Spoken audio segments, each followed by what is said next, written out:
сіздер сақалды ұнатпағандарыңыз, Абайды ұнатпағандарыңыз деп келесіздер.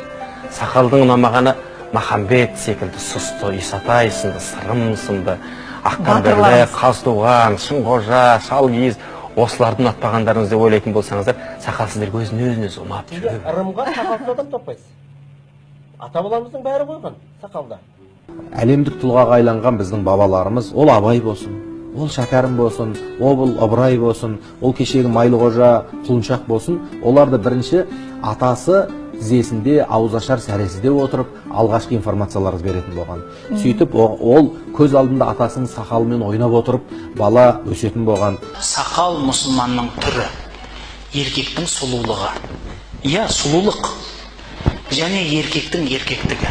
Ешкі малында да еркегіне сақал шығады текеге, ешкінің енді саулығына шықпайды. Ал енді жас кезінде шыңғыштан аса берген кезде, егерде піштіріп тастайтын болса, серкенің сақал өсу процесі тоқталады. Сақал біздің дәстүрімізде, ата-бабаларымызда келіп жатқан нәрсе. Ол біреудің сақалына қарап қорқудың қажеті жоқ. Одан қайта көшеде жалаңаш жүрген қыздардан қорқайық. Бізде Ханафи мазғабының ғалымдарының ішінде екі түрлі пікір бар деп. Біреуі сунна деген сақал қоюды, екінші пікір уәжіп деген дейді. Сол шариғаттың заңының ішіне фих мәселесінде айтады, сақалы жоқ адам саптың артына таяу балалардың сабында тұрсын деп айтады.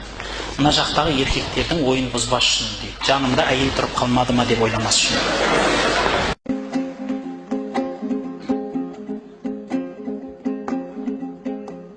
Сақал өсірдім мен ұқсап бабама, төле Әйтеке мен Қазбек бабама, Абылайды ханымде сақал бар ғой бәрінде, Абайда Шәкәрімде. Мейлі араб деп айтсын сара қыз, қазақ боп мәңгі қаламыз, сақалды барлық бабамыз.